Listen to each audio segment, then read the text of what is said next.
Good morning students.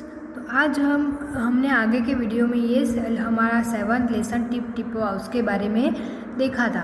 तो आज हम उसकी एक्सरसाइज देखेंगे। ये सारा लेसन हमने आगे के वीडियो में सुन लिया था। तो इसके बाद हम देखेंगे इसकी एक्सरसाइज। तो यहाँ लिखा है कौन किससे परेशान, यानी कौन किससे परेशान होता है वह हमें देखने का है। इस कहानी में लगता है सभी परेशान थे। बताओ कौन किससे परेशान था। यानी हमने ये आगे जो भी कहानी सुनी उसमें हमें देखने को मिला था कि बूढ़ी अम्मा भी टिप टिपवा से परेशान थी, वो बाघ भी परेशान था, वो धोबी भी उसके गधा खो गया था इसीलिए परेशान था। तो ऐसे सारे लोग परेशान थे, सभी परेशान थे। वो पंडित जी था, वो भी पानी उलीचते उलीचते परेशान हो गए थे। ऐसे सारे लोग परेशान, ये कहानी में हमें पता चलता है कि ये सारे लोग परेशान थे। तो बताओ कौन किससे परेशान था। तो यहाँ पर हमें लिखना है कि कौन कौन लोग थे और कौन कौन से चीज़ों से परेशान थे। तो वो हमें कहानी में से ढूंढकर लिखने का है। तो पहले हम सोचते तो बुढ़िया परेशान थी, वो बाघ परेशान था, वो धोबी परेशान था और वो पंडित जी थे वो भी परेशान थे। तो पहले हम लिखते हैं बुढ़िया को। बुढ़िया परेशान किससे थी, हम कहानी देखकर सोचते हैं मन में। तो किससे परेशान थी कि झोपड़ी में जगह जगह टपकते हुए वर्षा के पानी से, यानी उसकी झोपड़ी जो थी उसमें जगह जगह पर क्या था, पानी टपक रहा था। उससे बुढ़िया बहुत परेशान थी। बाघ किससे परेशाान था, मूसलाधार बारिश और टिपटिपवा से, यानी जो मूसलाधार बारिश हो रही थी उससे, और वो दादी झोपड़ी के पीछे जो बाघ बैठा था उससे। उसने क्या सुना था कि ये टिपटिपा बहुत ही डरा देता है, ऐसा वो दादी से सुना था। तो बाघ उससे परेशान था और टिपटिपवा से भी परेशान था। धोबी किससे परेशान था, गधे का गायब होने से, यानी पूरे दिन उनको गांव में क्या हुआ था, बारिश आ रहा था, मूसलाधार बारिश हो रही थी तो ज़्यादा पानी भी आ रहा था और धोबी वो बारिश में गधे का गायब होने से परेशान था। पंडित जी क्या परेशान थे, तो घर में जमा बारिश का पानी उलीचने से, यानी बारिश में उनके घर में ज़्यादा पानी आ गया था तो वो पानी उलीचने पर वह ज़्यादा परेशान थे।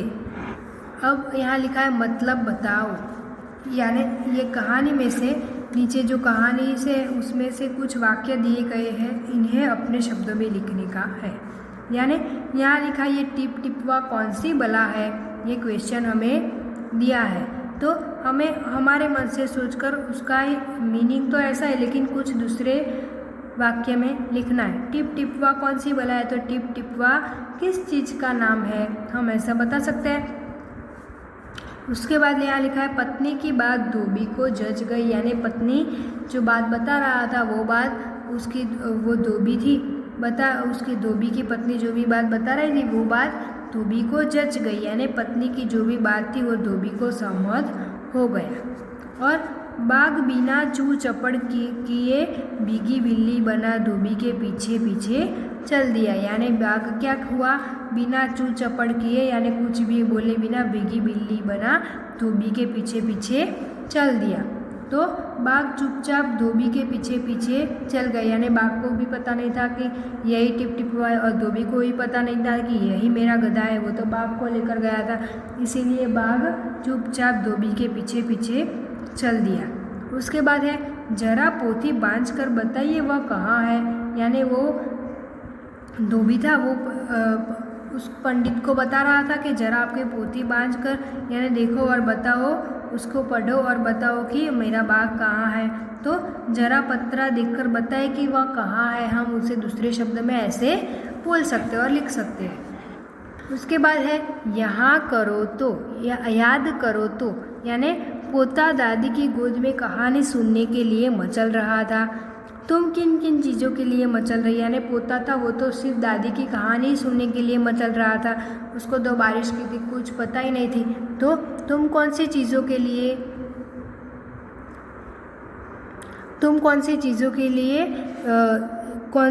के लिए ज़्यादा मचलते हो।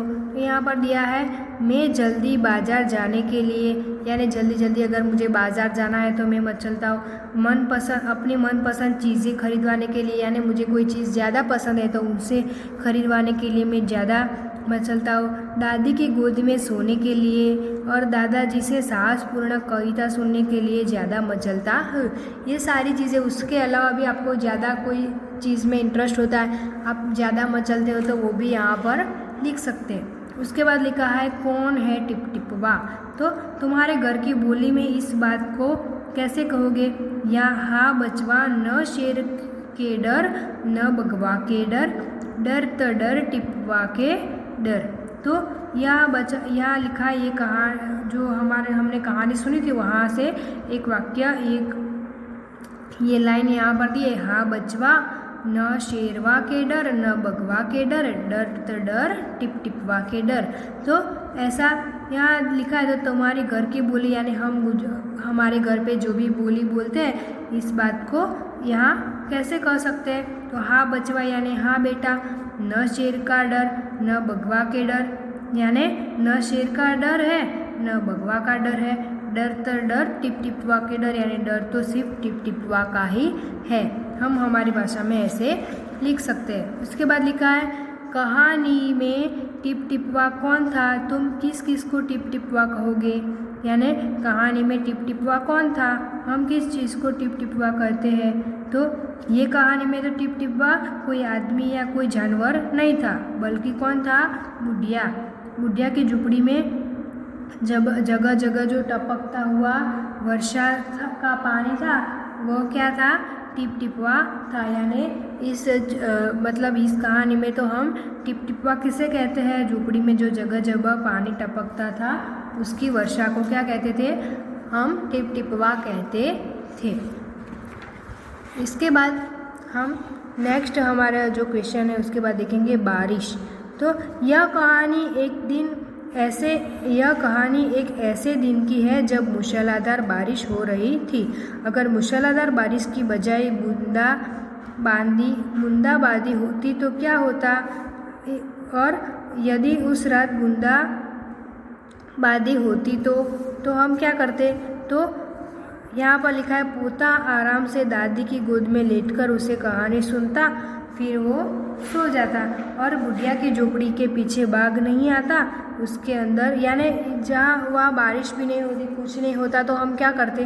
तो उस दिन कहानी सुनते सुनते उनका पोता जो था वह भी सो जाता और बुढ़िया की झोपड़ी के पीछे जो बाघ आया था वह भी डरता भी नहीं और वहाँ पहले से आता ही नहीं, क्योंकि वो तो बारिश से डरकर ही वहाँ पर आया था। उसको ज़्यादा बारिश और ठंड भी लग रही होगी, ज़्यादा भींजता होगा, इसलिए वो आया था और वो आता ही नहीं तो वो डरता ही नहीं और उसके अंदर टिप टिपवा का डर भी नहीं बैठता और न ही धोबी के हाथों से उसकी दुर्दशा होती। और धोबी का जो गधा गुम गया था और वो धोबी वो बाघ को अपना गधा मान रहा था, तो उससे वह धोबी के हाथों से उसकी दुर्दशा भी नहीं होती।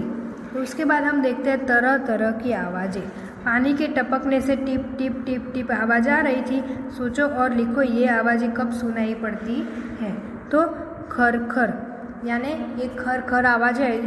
हमने ऊपर देखा था पानी के टपकने से तो टिप टिप आवाज़ आती है, तो खर खर आवाज़ किससे आती है? तो सोते समय जब तेज सांस ली जाती है, यानी सोते समय किसी के मुंह से ऐसी आवाज़ आती है खर खर, तो ऐसी आवाज़ आती है। बीन बीन, यानी मक्खी जब कान के पास मंडराती है, यानी कोई मक्खी होती है वो हमारे कान के पास मंडराती है तो ऐसी आवाज़ आती है बीन बीन, ऐसी आवाज़ आती है। उसके बाद ठक ठक, यानी ठक ठक आवाज़ कब आती है? तो जब कोई दरवाज़ा खटखटाता है, यानी जब कोई हमारे घर के दरवाज़ा ठकठकाता है, किसी चीज़ को खटखटाता है तो कैसी आवाज़ आती है? ठक ठक। उसके बाद चर चर, तो चर चर आवाज़ कब आती है? दरवाज़ा खोलने पर, यानी हम जोर से दरवाज़ा खोलते, कोई दरवाज़ा ऐसा फिट हो जाता है तो कैसी आवाज़ आती है? दरवाज़ा खोलने पर चर चर आवाज़ आती है। भग भग, आग की लपटें जब तेज़ हो जाती है, यानी आग की लपटें जब ज़्यादा तेज़ हो जाती है, यानी आग जब ज़्यादा लग जाती है तो कैसी आवाज़ आती है? भग भग। तड़ तड़, यानी किसी के गाल पर थप्पड़ लगाने से, यानी हमें कोई थप्पड़ लगाता है जोर से तो कैसी आवाज़ आती है? तड़ तड़ आवाज़ आती है। उसके बाद देखेंगे खूंटा। धोबी ने बाघ को खूंटे से बांध लिया था। सोचो और बताओ खूंटे से क्या क्या बांधा जाता है। यानी जो खूंटा होता है, ये पिक्चर में देखो हमें देखने को मिलता है, एक खूंटा था, उससे डोरी से बाघ को बांध दिया है। और आप सोचो कि ये खूंटे से कौन क्या क्या किसे किसे बांधा जाता है। तो हम किसे किसे बांध सकते हैं खूंटे से? गाय को, भैंस, बछड़ा, बैल, बकरी, घोड़ा, गधा, ये आदि सारे जानवर को बांधे जाते हैं। उसके बाद है एक से ज़्यादा, यानी एक होता है उससे ज़्यादा। तो ऐसे हमें यहाँ पर लिखना है। हाँ, हमें यहाँ पर एक एग्जाम्पल भी दिया है, एक कहानी सभी कहानियाँ। तो यानी इसका मतलब ये एक कहानी है और सभी को हम क्या, ज़्यादा कहानी होती है तो हम क्या कहते हैं? सभी कहानियाँ। उसके बाद है एक तितली। एक तितली होती है तो बहुत सारा ज़्यादा तितली होती है तो हम क्या कहते हैं? कई तितलियाँ। ऐसे तितलियाँ लिखते हैं, ये आपको बराबर देखकर लिखना है। एक नदी, एक नदी होती है और ज़्यादा नदी होती है तो क्या होता है? 10 नदियाँ, यानी 10 नदियाँ, 11 नदियाँ, ऐसा हम बोल सकते हैं। एक चूड़ी तो ढेरों चूड़ियाँ, यानी बहुत सारी चूड़ियाँ होती है तो हम क्या कहते हैं? ढेर सारी, ऐसा बोलते हैं। तो एक चूड़ी तो बहुत सारी, यानी ढेरों चूड़ियाँ। एक खिड़की, और एक खिड़की होती है, अगर 2 होती है, 3 होती है, 4 होती है तो हम क्या कहते हैं? यहाँ पर 4 तो हमें दिया ही है, 4 खिड़कियाँ। यानी ये जो भी है यहाँ पर हमें यहाँ पीछे लिखना है, उसके पीछे ऐसा हाफ रेफ करके ऊपर डॉट डालना है। नदियाँ, चूड़ियाँ, खिड़कियाँ, ऐसा हमें लिखना है। तो ये जो सारी एक्सरसाइज है, ये कहानी हमने आगे ये देखी थी टिप टिपवा, उसके अनुसार है। तो ये टिप टिपवा की सारी कहानी हमने ये वीडियो में, कहानी की पूरी एक्सरसाइज हमने ये वीडियो में देखी है। तो ये सारी एक्सरसाइज आपको आपकी नोटबुक में नोट डाउन करना है।